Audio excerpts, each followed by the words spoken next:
It's amazing. Vegetables are in just about everything that we do, from that appetizer salad all the way through to that sweet potato pie for dessert.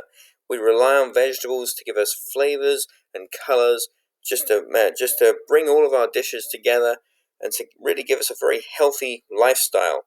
And so there's a lot of emphasis on vegetables. So let's take a look. We're in ProStart 2, chapter number 6. This is Chef Hawks, and we are all about vegetables today. So vegetables are the edible herb-like plants that we enjoy. And so these are the edible parts that we generally will enjoy are the leaves, the fruit, the stems, the roots, the tubers, the seeds, and flowers of the various different vegetable plants. They're usually eaten cooked, but occasionally we do enjoy them raw, and a great example is in vegetable crudité, when you may dip them into a nice ranch dressing or something along those lines. So we categorize them by their botanical origin, or their edible part. So we have flowers, fruit, green leafy, seed, root or tuber, and stem vegetables.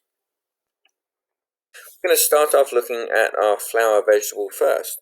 So these are all members of the cabbage or the cruciferous family. So these include things like broccoli, cauliflower, Brussels sprouts, and cabbage. These contain fantastic cancer-fighting compounds in them. They're incredibly good for you. They are literally superfoods. And so we usually cook the head of the vegetable. And so we should avoid items with rubbery texture and dark spots that may be showing us that they're starting to deteriorate. First flowering vegetable we're going to look at is broccoli. So this has a deep green color with tiny buds and thick leaves that grow up on the stem at the base. So this can be eaten raw or cooked. Raw version would be with crudité, a French appetizer that we already talked about. How do we go about preparing this and actually cooking it at least part way so that we have it ready for service time? Let's take a look. Hey guys, Chef Hawks here again, and so today what we're looking at, we're going to be preparing some broccoli. I'm going to show you how to break this down into individual smaller florets, and we are going to go ahead and blanch and refresh it using hot water, boiling water, to make sure that we hold on to all this wonderful, glorious green color and all the flavor and as much of the nutritional value in this broccoli.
Brussels sprouts actually grow on tall, thick stalks.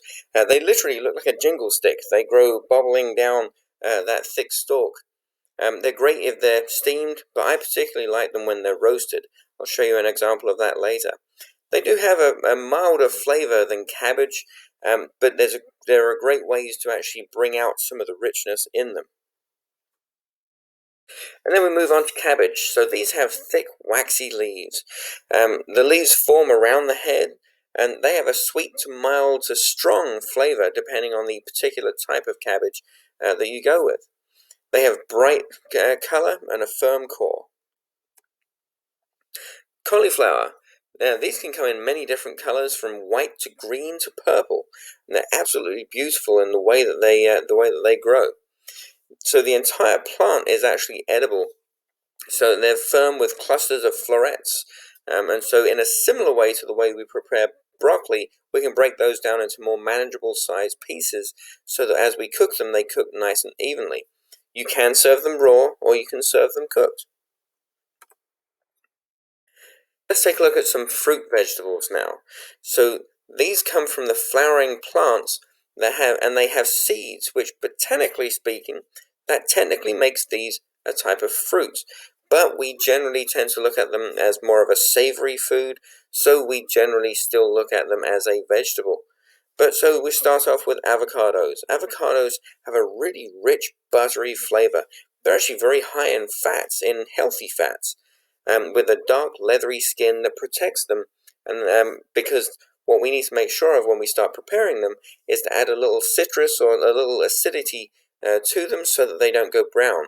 They suffer from enzymatic browning in the same way that bananas do and the potatoes do, so we have to guard against that. Bell peppers. So bell peppers are sweet peppers that start off green, and then they, over time, as they ripen, change color, going from green to yellow to a bright red color. These are used in salads and crudité, can be eaten raw, or you can cook them as well. So they should have good color with no dark spots to them to ensure that they are nice and fresh. Chili peppers come from the same family as bell peppers, but these are mild to very hot. So when you're handling these, it's a sensible thing to wear gloves. Otherwise, you can end up actually burning your skin with the capsaicin, the spice that comes from these peppers. It can actually end up burning your skin. Also, be very careful not to touch your eyes while you're working with them. Otherwise, you can literally cause yourself burns to your eyes. And if you're putting these into a blender, be extremely careful, because when you're blending them, you're literally liquidizing it and also aerosoling them, where you're actually creating a mist from these. And if you open that blender up too quickly and look in there, then you can literally have some of that come up onto your face and on your skin and on your eyes. So always just be very aware when you're dealing with chili peppers to be careful with them. Cucumbers. Cucumbers have a very thin skin, and their inner core has the seeds running all the way through them. They have a very mild but very fresh flavor.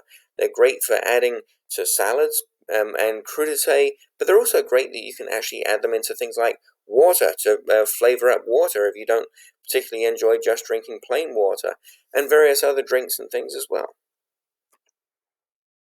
Eggplants are part of the nightshade family. They come in many different sizes and shapes.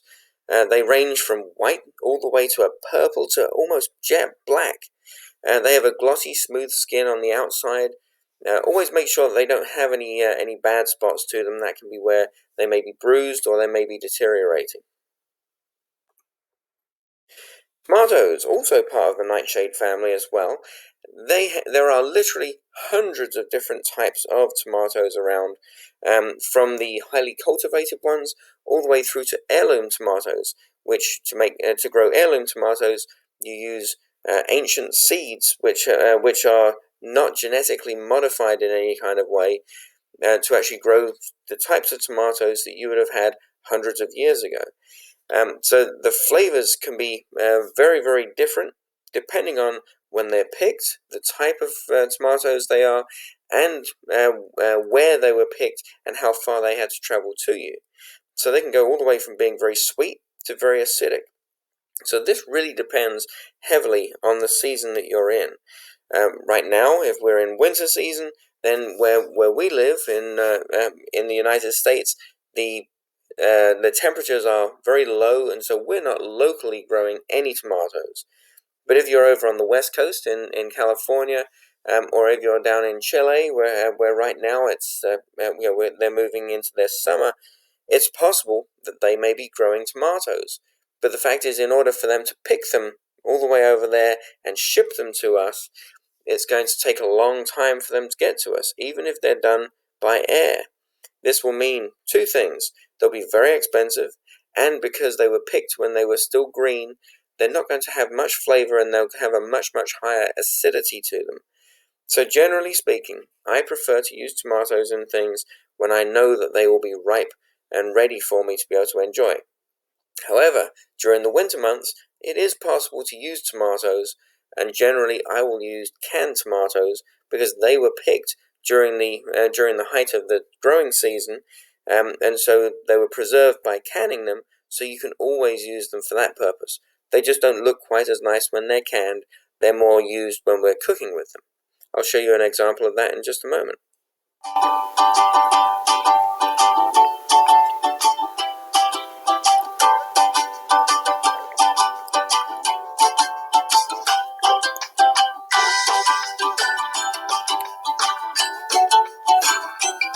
Hey guys, Chef Hawks here again. And so I've had a few of my students who have asked me about making tomato ketchup. And most of the time when someone asks me that, I kind of look at them funny and say, well, there's a guy called Mr. Heinz who makes a really good one, and there are lots of other ones out there as well that have their own flavor profiles. There's nothing wrong with any of them.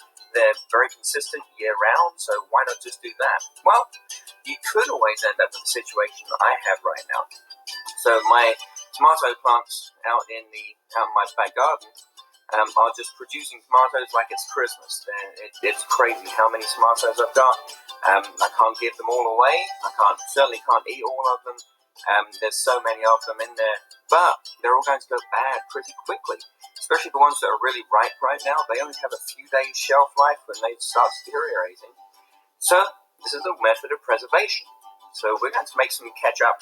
We're going to make a good, tasty ketchup. We've got lots of different flavoring and seasoning ingredients, like some onion, garlic, a little cinnamon, a little bit of some pepper seasoning in there, between some Tabasco and a little cayenne, salt and pepper, of course, and some vinegar. You want that acidity, and then also a little mustard in there as well. So let's get this going.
Summer squash are amazing in the summer. This includes zucchini and yellow squash. They have a thin and soft, edible skin and seeds. A very mild flavor, very, very versatile vegetable because you can cook them down in so many different ways with so many different things, and they take on the flavors of lots of other things. They work well with many cooking methods. You should be looking for nice bright colors and no soft spots. That can indicate some rotting and some damage to them. Winter squash, as their name dictates, grow generally in the fall and in the winter. And so these have a tougher outer shell and large seeds on the inside, things like pumpkins, spaghetti squash, butternut squash, and acorn squash. The seeds on the inside are much tougher as well. However, a lot of them you can actually roast up and enjoy as a snack. You can either lightly put some brown sugar onto them and some cinnamon, or you can put some salt on them, various different seasonings like that. Make a great snack with them. So they tend to go from sweet to mild and even nutty flavors. You can bake them, boil them, microwave them, roast them up as well. The firm skins are necessary on the outside to protect them. If you get some soft spots on them, that can indicate they're deteriorating and starting to rot. Lettuce is a huge thing for us in the culinary world, and there's such a massive array. We actually study a lot more of this in our salads, dressings, and dips section on our ProStart in ProStart 1. But just to go over a few of the main parts in here, because there are hundreds of varieties, but we have 4 main groups. So we have butterhead.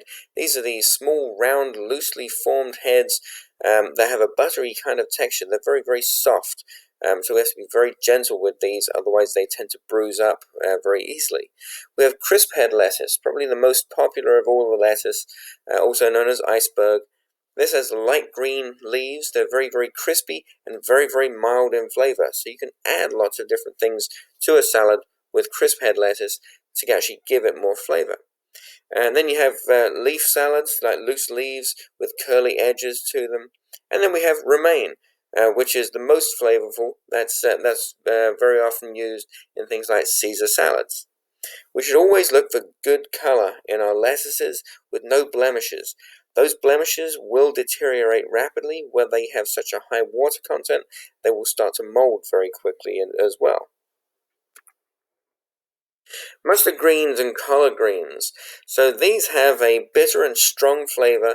They have dark green leaves with ruffled edges to them, and they should have good color and good firm stems as well. And very often it's actually said that with things like collard greens, they're better after that first frost. So that's the amazing thing about these, are that they are not affected by relatively mild frosts, whereas a lot of other leafy greens can be destroyed by any kind of a freeze. Spinach, this is where we use the dark green leaves. And you can get baby spinach leaves, where they're very, very small ones. They're very, very tender leaves. Or you can get very large spinach leaves, which can be more suitable for cooking down. You can be actually cooking those into different things like soups as well. But they can have smooth or curly leaves to them. You should be looking for good color and crisp leaves with them. They shouldn't be limp at all. They can be eaten raw with soups and casseroles. Swiss chard. So this is actually a type of beetroot without the actual root attached to it. It's just the leaves. So they should have wide, dark green leaves with wonderful colored stalks, which is amazing to be able to cook with, because you can add more color to a lot of your cooking that you do with these. They have a full flavor, kind of similar to spinach. They're very, very good for you. Lots of vitamin and mineral content to them as well. You should be looking for green leaves with no discoloring spots that would indicate that they're starting to deteriorate. So it wasn't that long ago that just having an iceberg lettuce that was create a fairly plain salad was just seen as the norm. Now the consumers are now looking to have a much more complex variety of different greens, things like the radicchio that we see in the picture at the top here, just to add more flavors, more textures, and more interest points into our salads as we're making different salads. And in fact, some of these types of lettuce and leaves are actually more suitable for cooking with as well. You may braise some of them, things like chicory, where you can actually braise them or grill them to bring out different flavors in them as well. So now, these days, we're looking for our consumer to have more intelligent thoughts about these things because they're looking for a better flavored salad, a better flavored green. There's more interest. This would include things like spring greens. So these are the new leaves of the leafy vegetables that are harvested from the previous season. So some survive the winter, like the brassica family, the cabbage family, and chicory as well. So this is where you get these wonderful flavors involved in there as well. Then you have field mixes, where you have more tender leaves as well, that are planted in the spring for harvest just a few weeks later. And then we have mesclun mixes as well. This is a variety of all sorts of different types of lettuce and other greens that can have bold or mild flavors depending on what you're looking for. This can include things like arugula that have a real spicy kick to them as well as watercress, chives, sorrel, romaine, frisee, that may have some onion flavors, some bitter flavors, some sweet flavors, just to give the more complex types of flavors to our dishes. Let's take a look at seed vegetables now. So this is the edible portion of the vegetable, which includes the kernels or the peas that are in different pods, which are actually the seeds. So let's take a look first at beans. So we have green beans and yellow wax beans.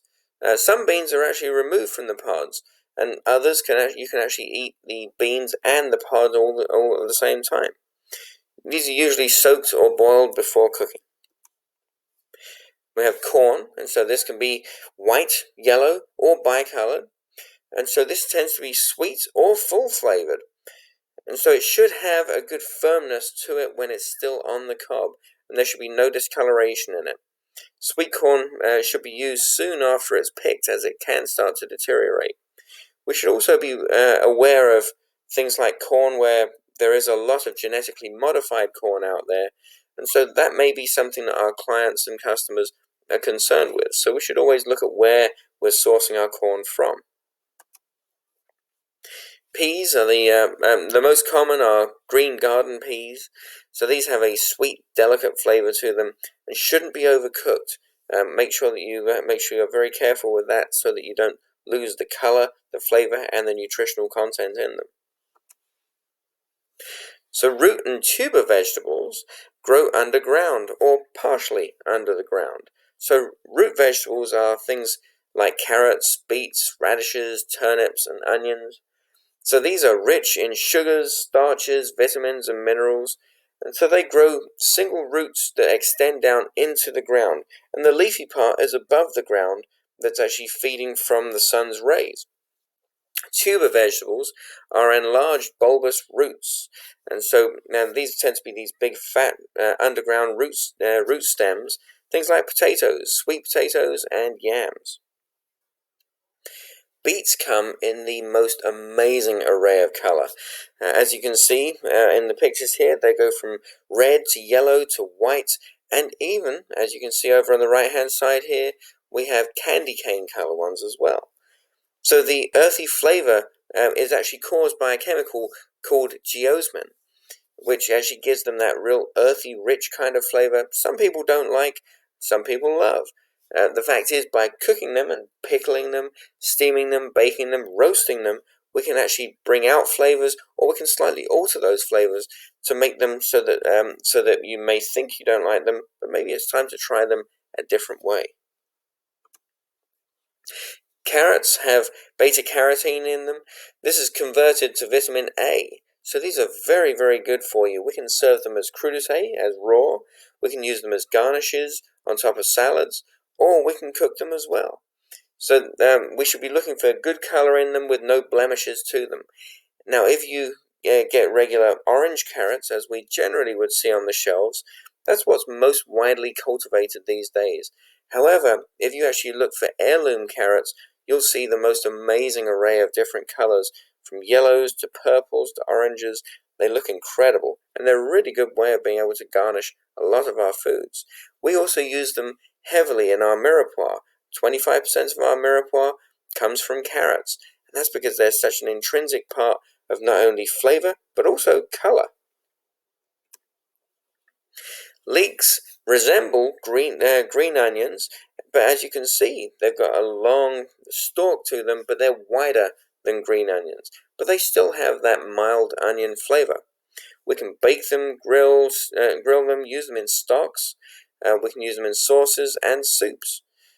We should be looking for bright colored tops that aren't wilted, and that's very important to make sure they should be good and crisp when we're using them. But this can be a great way of, if you're making a white stock and you're looking for a good white color to that stock, but still getting lots of flavor to them, we can use a significant portion of the leek to be able to do that without getting any color into our white stock. Or if you're making sauces that you want to maintain a certain color profile as well, but get that onion flavor in there that's not too strong, these work perfectly. Now moving on to onions. Onions come in a huge array of different types and colors, as you can see in the picture here. We've got white, yellow, Vidalia, red, pearl onions. So these have a good, strong flavor, some of them almost spicy in just how strong they are. And the aroma is strong as well. This is why when we're storing them, we have to be careful not to put them in the same area as other lightly flavored vegetables and fruits, so as to not damage their flavors and aromas of those as well. And so these are also used in our mirepoix. They're such an intrinsic part of our mirepoix, in fact, that we use about 50% of our mirepoix made up from onions.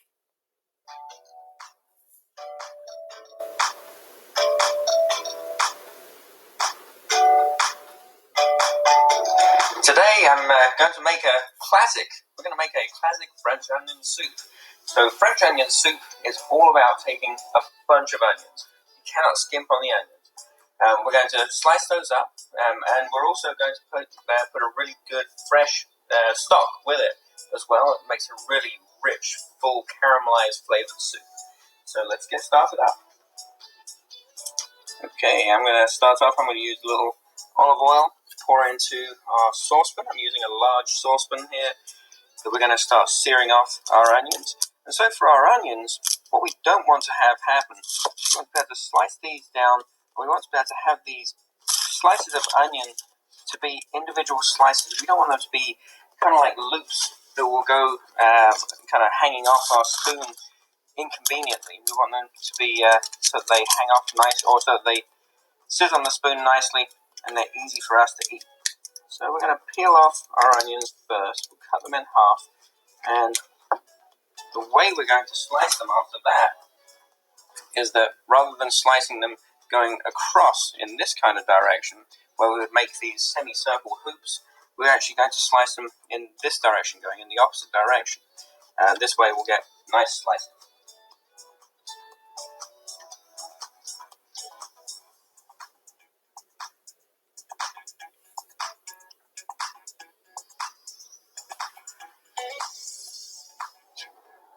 Now you can see we have this fantastic mahogany colored onions here. They're fantastic. They've got lots of richness running through them with all that caramelization. We're going to add some white wine to this. And we're going to allow this to come back up to a simmer. We're going to reduce this down. And as we do that, we're going to be adding in our stock that we have right over here. So our fresh stock. This is actually a chicken stock, but you can use veal stock. Maybe even a combination of chicken and beef stock, depending on how you want that flavor to finish up. But we're going to bring this up to a simmer and allow that to reduce down. So we want there to be a fairly small amount of moisture left. We want this to be all about the onions at the end of the day.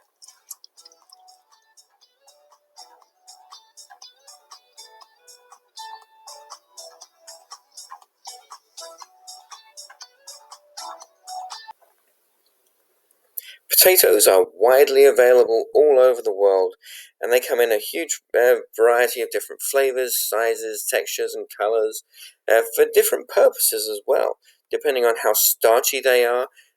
Can depend upon what they're suitable for, whether it's being boiled, baked, or fried as French fries.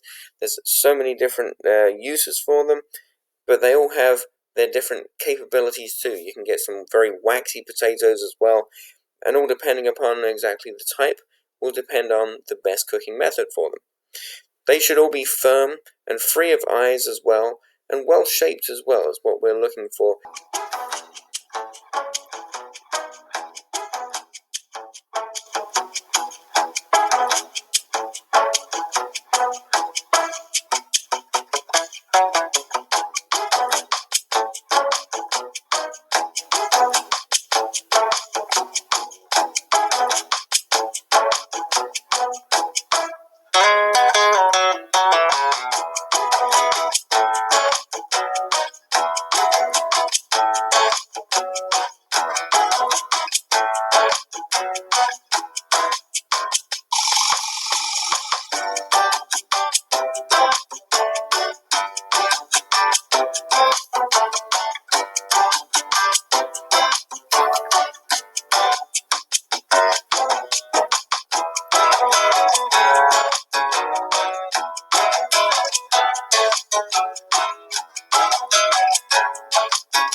Radishes should have a crisp texture to them and a good peppery flavor.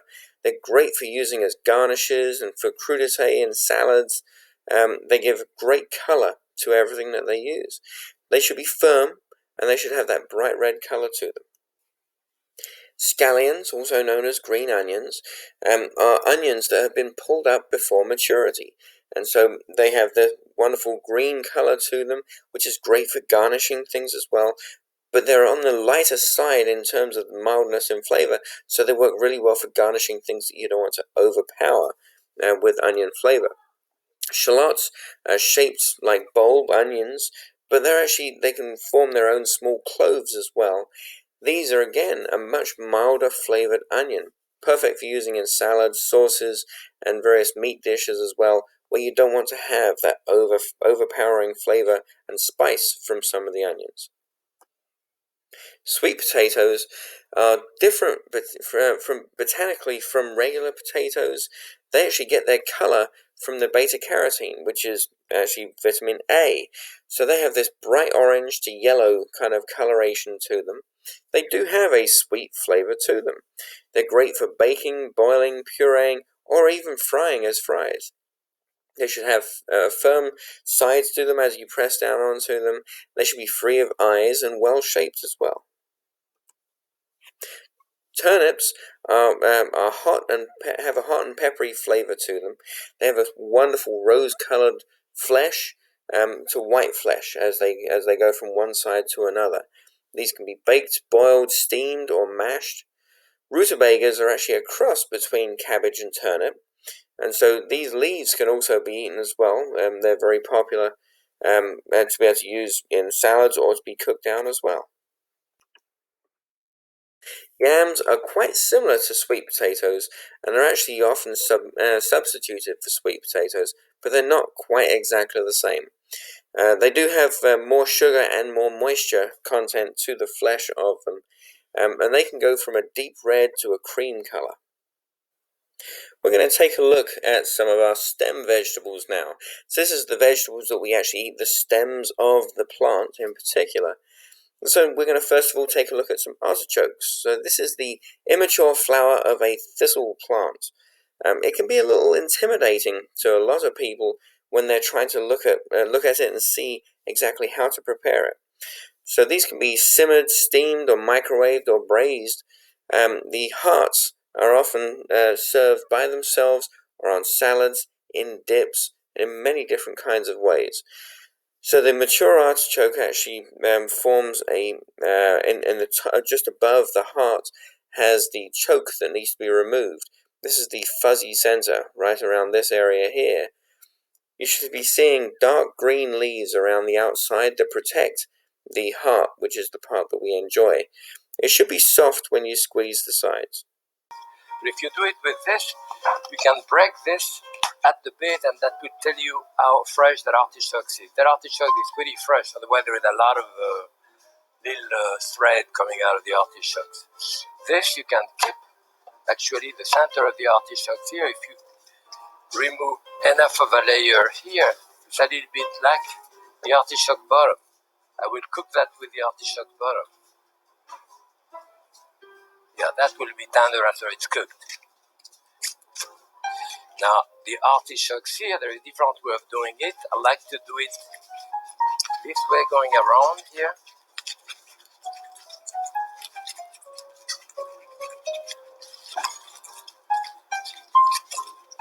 To get that type of dome here that you have. Okay, this is all, as you can see, the leaves are cut at the place where you suck the flesh of the artichoke. So there we take the center out here. And this, the end of it, there is some pricker, but otherwise, maybe the center, the rest of it, that will be cooked with the artichoke bottom too. Now comes the turning of the artichokes. We call turning an artichoke. That is, we go, as you can see, my hand is straight here. I go all around like this until I come here. Then my knife goes this way, and I continue turning non-stop.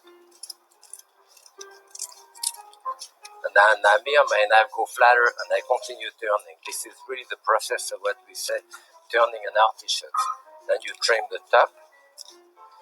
Those are very small artichoke bottom, and they grow them now with almost no bottom. They grow much faster.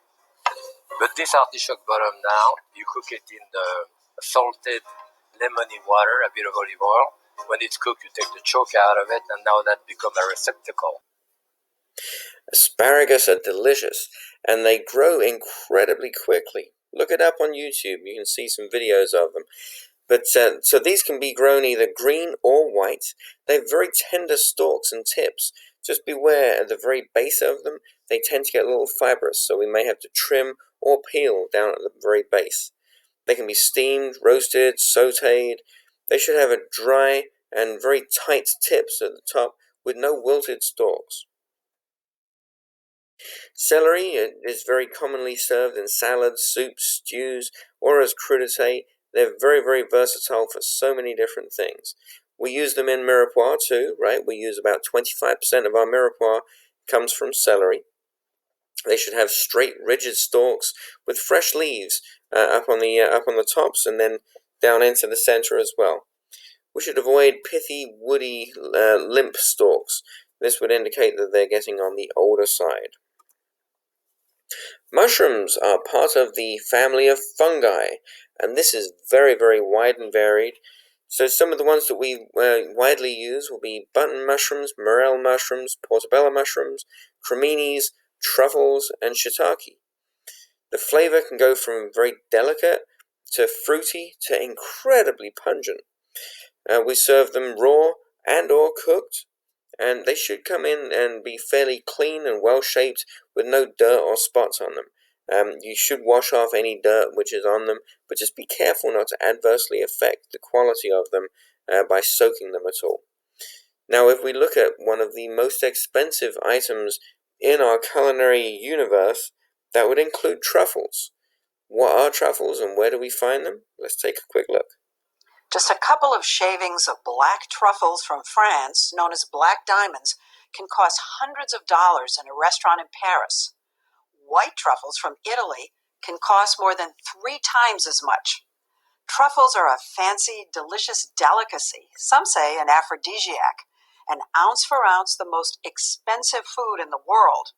If you go to France and Italy, as we did, you'll learn quickly that truffles are under siege because they're becoming scarce. They're being trafficked like drugs, stolen by thugs, and threatened by inferior imports from China. He found one already? Where? He found one? Oh my God! Oh, smell that. In the beautiful Italian province of Perugia, truffle hunters roam the frosty hills with their trained dogs who sniff out these lumpy mushrooms when they're ripe, one at a time, as they have for centuries. Wow. Truffles grow wild underground, usually at the base of an oak tree. They used to use pigs, but they ate the truffles. These days, we don't necessarily have to think quite so much about seasonality of our vegetables, but the quality of those vegetables may be adversely affected if we're purchasing products which have been picked before they're ripe from thousands of miles away. But one of the benefits that we found is with hydroponic farming. Hydroponic farming is when we can grow vegetables that are grown indoors and in nutrient-enriched water. We don't need any soil at all. It's pretty miraculous what they can do, and these can be grown in more urban areas, much, much closer to where we live. So we also always need to be looking at the quality, the ripeness, the price that we pay as it varies with seasons. And during those growing seasons, with vegetables, whether they're higher quality or lower quality and lower in price. So where can we find all of these? Well, let's take a look at the ideas of hydroponic farming. Instead of growing in the earth, the plants are placed afloat circulating nutrient-rich water. The nutrient content in the water is adapted to the plant's needs. By changing the nutrient formula, you can grow almost any plant in hydroponics, all while using 20 times less water than traditional agriculture. Why is that? Agricultural flood irrigation in large fields loses water to simple evaporation, runoff, and dispersion beyond the reach of plant roots. The agricultural industry is changing its practices to be more water-wise, but even the best drip irrigation only cuts flood irrigation losses by about 1/4, nothing close to hydroponics. The second resource that is used much more effectively is space. Because all that plants need is provided and maintained in a system, you can grow in your small apartment or the spare bedroom as long as you have some spaces. And since the plant's roots don't have to expand and search for nutrients and oxygen, you can grow your crops much closer to each other. In hydroponics, the unnecessity for extensive root growth also gives the plant the opportunity to invest more of its energy into growth above ground, giving you a bigger harvest. Through space savings and higher growth, the yield of hydroponics is up to 8 times higher than traditional soil-based agriculture. Another yield-increasing factor is the lack of pests and diseases. Many diseases are soil-borne, so are many organisms that potentially feed on the plant. The problem of annoying weeds that must be removed is also exclusive to soil-based agriculture. Since weeds, pests, and plant diseases are heavily reduced, there are fewer chemicals used. This helps you grow cleaner and healthier foods. The cut of insecticide and herbicides is a strong point of hydroponics when the criteria for modern life and food safety are more and more placed on top. Hydroponic systems can be built and maintained indoors, so there's no need to adapt to the outside climate. In hydroponics, you can grow each crop continuously, all year round. By establishing a decentralized network of local hydroponic farms, you can grow everything locally, eliminating the need to import many fruits and vegetables from faraway countries. Strawberries from New York in December? No problem. Bananas from Seattle? No big deal. Hydroponics gives us the opportunity to reduce logistics costs and thus helps fight climate change. No airplanes and ships, no carbon dioxide. Through the saving of space, farms can be placed inside urban areas, and because of their effective water usage, hydroponic systems are ideal for arid regions like many sub-Saharan countries and areas where water is scarce. In the same way as when we look at fruits, vegetables have the same standards of quality done by the USDA. So we have US Extra Fancy, US Fancy, US number 1, number 2, and number 3. US Grade A Fancy is the best USDA grade for canned vegetables. And generally, in most food establishments, we're using US Fancy is what's most preferable and most readily available as well. When we store our vegetables, so storing them at 41 degrees or lower, right, that's our refrigeration temperature, outside of the temperature danger zone, is where we need for them to be. But there are some which should not be refrigerated, like potatoes. They'll actually be damaged when they go into the refrigerator. Always bear in mind, some of our vegetables emit ethylene gas, which can help to ripen things, but the problem is it can actually over-ripen some vegetables, so we have to make sure we keep them separate. Always keep your vegetables dry to avoid any rotting occurring. If you need to ripen some vegetables, place them in a room between about 65 and 70 degrees, a cool room temperature, and that should help to ripen them up much quicker. We should refrigerate ripe vegetables, and we can use them for up to about 3 weeks. When we're cleaning our vegetables, we should clean them before we peel, and we should be, this way we're actually removing bacteria, dirt, bugs, and other things which may be on them that are not preferable for us to have. Just run them under water. It should be slightly warmer than the produce itself. With leafy greens, remove the outer leaves and pull them apart before rinsing them. There are solutions available that you can actually clean them in, but using fresh, clean, potable water is perfectly acceptable as well. Make sure that you're cleaning them close to prep time so that we're not adversely bruising or damaging them and then allowing them to deteriorate. When we are chopping, dicing, mincing, slicing our vegetables, we should make sure that we set ourselves up properly so that we can take care of the job at hand. So have separate containers for the peelings that we might be putting into our compost bin and for the actual pieces that we're cutting up and using in our dishes. Make sure you have a good large chopping board that gives you plenty of room to be able to do the job. Make sure it's secured. Put a cloth underneath it so it's not sliding around. Remember, it's important we have a sharp knife and a board which is in place so that we are safe. We can use color-coded boards as well. You may have green boards for doing vegetables, yellow boards for cooked meats, red boards for raw meats, things like that help us as a best practice to try and reduce our cross-contamination issues. And there's lots of different ways that we can be cutting our vegetables up. Dicing, mincing, slicing. There's lots of traditional cuts, so let's take a look at a few of those.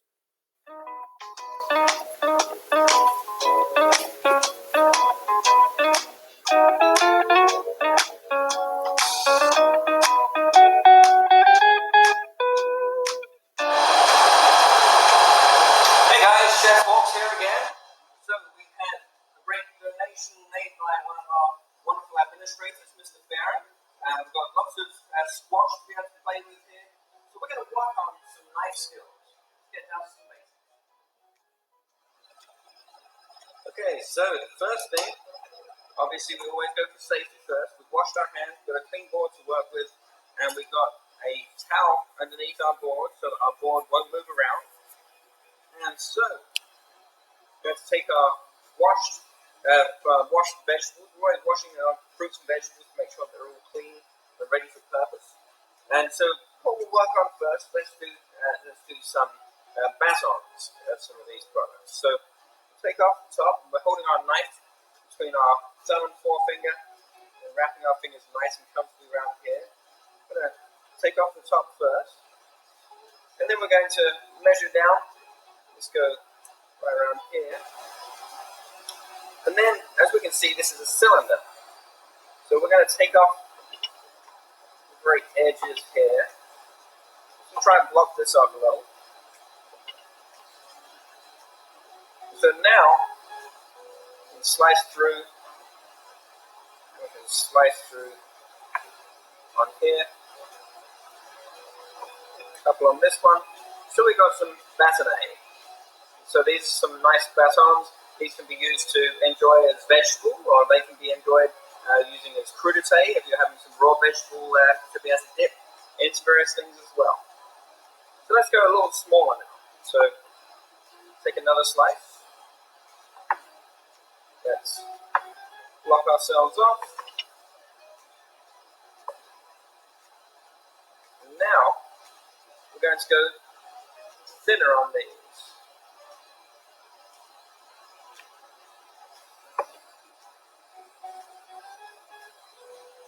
Once you have these thinner pieces, now what we can do is, and remember, when we're using our knife, in this motion, we're using our rocking motion, the blade will never actually completely leave the board. It runs from one end all the way through to the other, one end through to the other. And we're going to use this claw hand, so we have our thumb anchoring the vegetables down. As a claw, we're going to hold on to this, and we're going to slowly allow our fingers to move inwards to allow the blade to come across, and this will guide our knife across as we go into the vegetable. So as we slice, pulling in just a touch at a time, so this ends up giving us these nice little batons, and we call this julienne.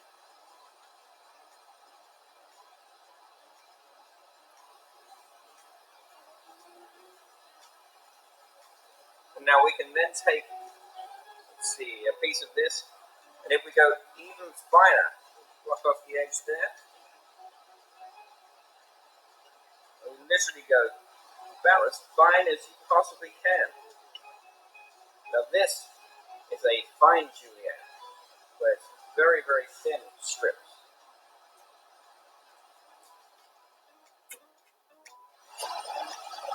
Okay, so let's work on some of our other dice now. So with dice, let's start off with the large dice. Move this over. So again, I'm going to block this off.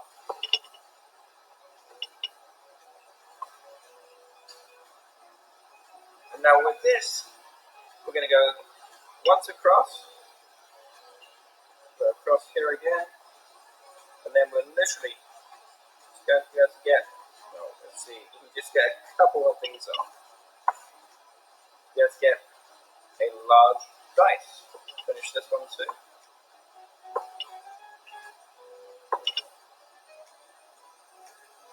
So here we have our large dice. So then let's go with our medium dice. Again, we'll block this off.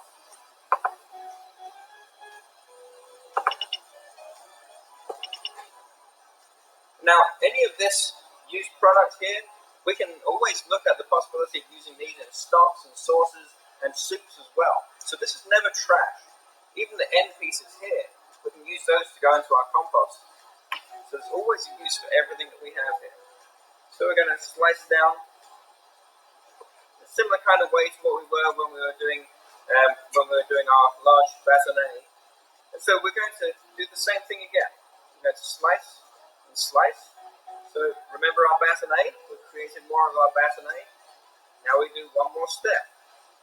So we take these again with our claw, my thumb behind, my claw right here to control, and I'm going to slice down to create a nice medium dice.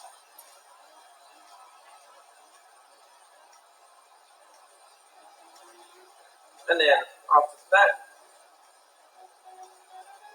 let's work on our small dice. So our small dice has a name called brunoise. So what we're going to do, we have this slice, like we did when we made our julienne. We're going to go across and remember our rocking motion. We're making our matchsticks, our julienne. Once we have our julienne, we turn those again, even them up, and again again, with our claw, so that we have control, we're then going to slice them through to make them into a tiny dice. Rocking the blade all the time.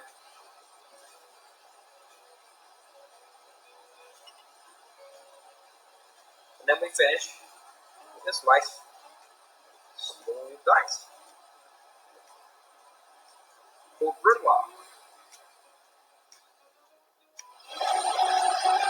So now in between these two, we do have a small dice. So we have our brunoise, small dice, medium dice, and large dice. So to do our small dice, we're going to, again, after we finish blocking off our vegetable, we're going to slice ourselves pieces here. They're slightly thicker. They're thicker than the brunoise, but they're smaller than our medium dice. And we'll go ahead and slice those into our batons.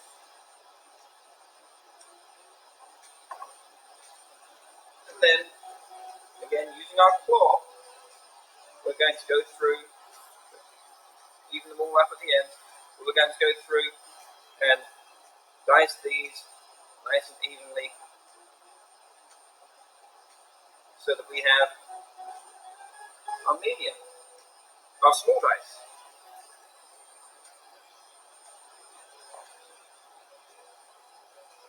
As you can see, they fit brunoise, small, medium, and large dice. Okay, so now we have our courgette. You may know it better as a zucchini. In England, we actually call this a courgette, but zucchini, this is perfect for doing our next cut, which our next cut is the round cut. And so it's very simple. Again, we're using our claw, and if you find that this is rocking around, these actually have pretty good dimples on them that they're holding fairly well. But if you find that it's slipping around too much, you can always slice just a small little slice on the bottom that can help to stabilize it so that it's holding still. Always looking at safety. So what we'll do, we'll actually hold it in place with our claw method, take off that end piece, and then after that, we can make slices, just slicing this nice and evenly to make our rounds.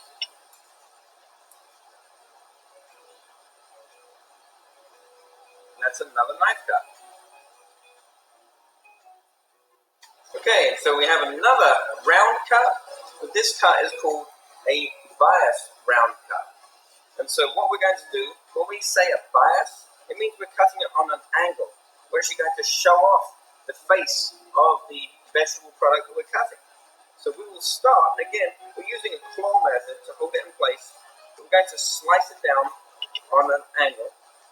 And then we're going to continue to slice down on this, but keeping it on that angle.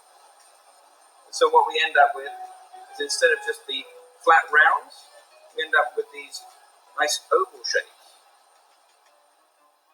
So the last cut that I want to show you now, we're going to do a paysanne. So a paysanne is a square.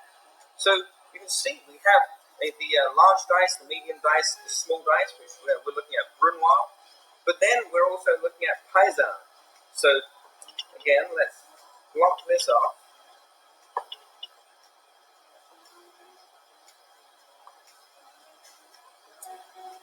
And so then we're going to take that slice, and now we have that square again, where we could have the dice again, except for this time we're going to slice it thinly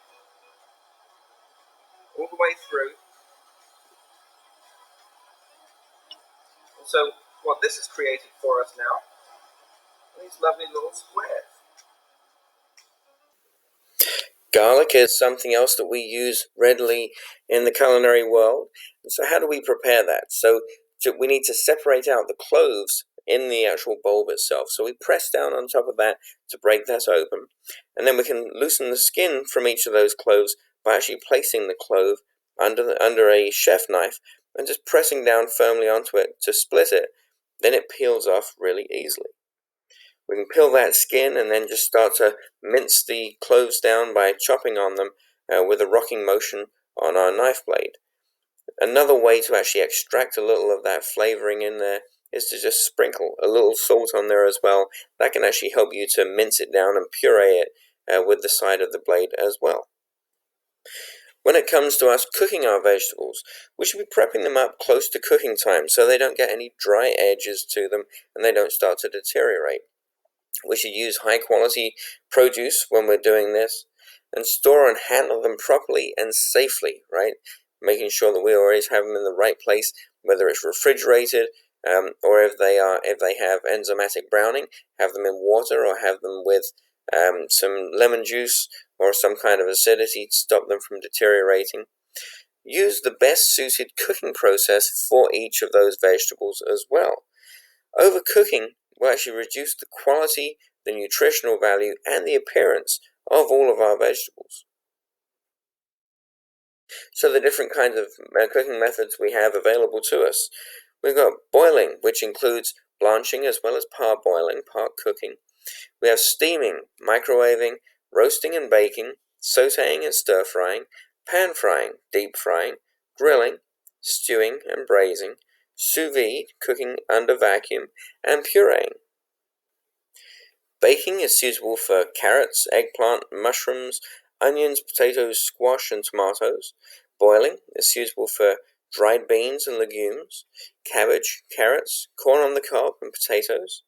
Braising is great for cabbage, celery, mushrooms, potatoes, squash, and zucchini. Broiling can work well with eggplant, mushrooms, onions, and tomatoes. Deep frying works great with Brussels sprouts, and that can be individual petals of the Brussels sprouts as well. Carrots, cauliflower, eggplant, potatoes, making French fries, and pomme gaufrette, and various other things like that. Squash and zucchini. Steaming can work well with artichokes, green beans, beets, broccoli, Brussels sprouts, cabbage, carrots, cauliflower, celery, onions, and potatoes.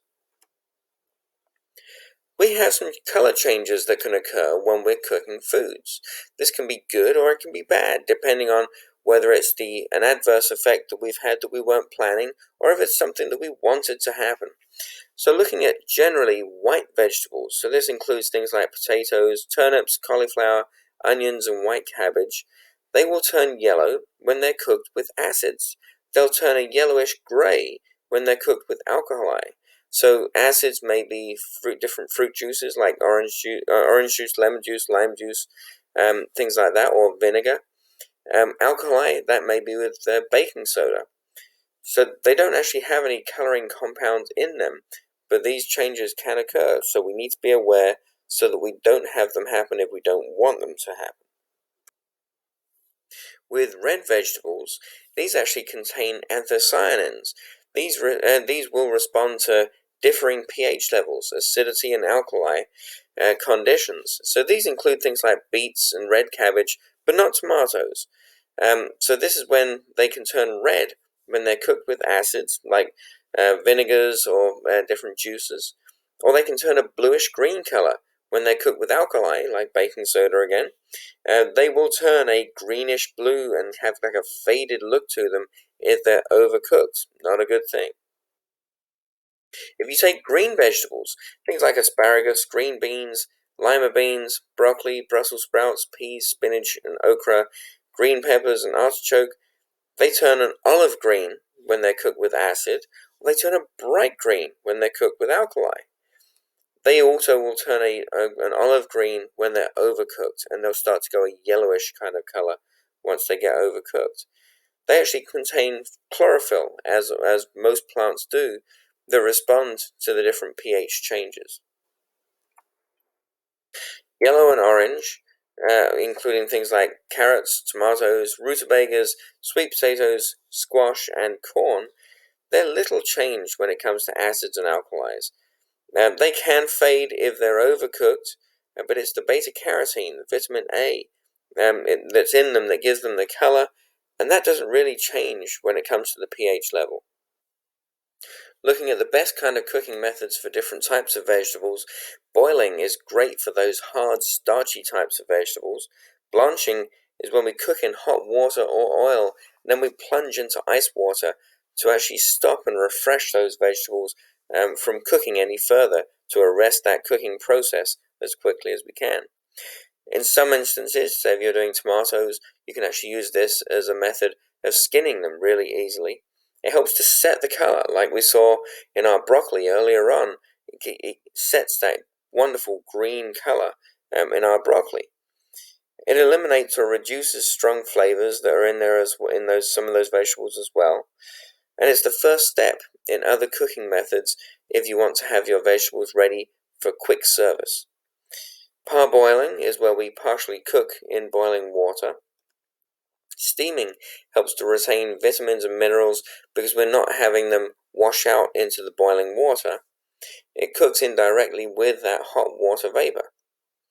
Microwaving, and the actual process of that is that it's actually making the molecules of water in the food vibrate, and that's what that process actually creates friction between those molecules that actually brings that water inside the food to a boil. Cooking in microwave-safe containers is always important to do. Roasting and baking is a very popular way of cooking because it actually can add more flavor as you start to caramelize and concentrate some of the flavors in the food you're cooking. This is where you're cooking in a hot or moderate oven, and generally you'll do this with thick-skinned vegetables.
Sautéing works well with thin-skinned vegetables, gives a nice crispy texture to the actual vegetable itself, and you can use raw or partially cooked vegetables when you're sautéing vegetables. When you sauté, make sure you preheat that pan and then add a cooking medium to it, whether it's going to be some different types of oils to it. Add the vegetables into the pan itself and sauté them off. Keep them in motion. So to sauté literally means to jump in French. So we should be keeping them moving around so that you don't overcook or oversear any one side of the vegetables, so they're nice and evenly cooked. Add any aromatics or seasonings to them, any kind of glaze that you might want to have on there as well. Heat them thoroughly and then serve them immediately.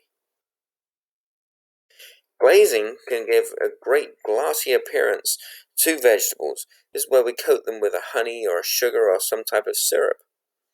Pan frying is where we use a little more oil than we do when we're sautéing. We cook them until the vegetables are browned and crisp. Deep frying is very often where we would coat them with batter and cook in a deep fryer or a large pot with oil.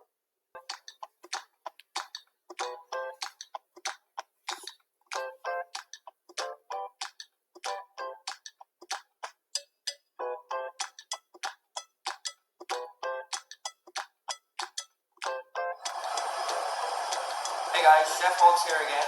So today we're going to be working with the humble potato. We're going to be making some french fries to go with the ketchup that we've already made, our nice homemade ketchup. So let's start this off.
Grilling works perfectly with raw or marinated bell peppers, potatoes, zucchinis, and onions. Stewing and braising, this comes down to our dual cooking method, our combination cooking method, starting off with a dry cooking method using just oil, and then moving on to having a liquid in there, possibly stock, wine, vinegars, various things like that. So this actually helps to retain vitamins and minerals because we're not going to be pouring away any of that cooking liquor. It's served with those vegetables, and so when we're cooking this way with braising, we actually will use a little less liquid because we're not necessarily going to completely cover the actual product that we're cooking. When we grill, so we want to preheat that grill or the broiler before we're going to be using it, so it's up to the correct temperature as we start to cook. We're going to marinate our vegetables or brush them over with oil. This helps to protect them and helps to get good even cooking and some nice grill marks going on them as well. We'll cook them until they're tender and properly cooked, and then we'll go and season before we serve them. With stewing and braising, so we're going to heat the pan, add the oil into that pan, and then we're going to add the vegetables in there. Cover them over with seasoning or aromatics, and then add our liquid into the actual pan itself. Bring that up to a simmer and cook the vegetables. Add any remaining vegetables and aromatics to the pot and cook them until they're tender. Adjust the seasoning and then serve or hold. When we look at sous vide cooking, so this is where we're cooking in airtight bags under a vacuum over a long period of time. The bags would then be placed into hot water that's below the boiling point but controlled to a very, very precise level. Pureeing is when we go and take cooked or even raw vegetables in some cases like spinach, and then you blend them up. This can be used in things like custards and soufflés and many other places. Purees can be used all over the kitchen.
Lastly, I just want to finish up on talking about holding vegetables. So this is where we're either going to have them hot holding or cold holding. We need to make sure that we keep them outside of the temperature danger zone. So we should be cooking our vegetables soon after we purchase them. Make sure that you refresh any boiled vegetables so that we can cool them down in cold water with ice so that we bring them back through the temperature danger zone, and we can set those wonderful green colors in things like broccoli and green beans. Make sure that you drain any starchy vegetables really well as well. Hold baked or roasted vegetables in a holding drawer for no longer than 4 hours, and then cool and wrap them afterwards as well. Make sure you hold any braised or stewed vegetables in a steam table so they don't get too cold and go into the temperature danger zone again. And reheat by using simmering water, microwave, or sauteing, but it should be done quickly so that it doesn't adversely affect the quality of our vegetables.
Thanks for joining us on this journey through vegetables in our culinary world.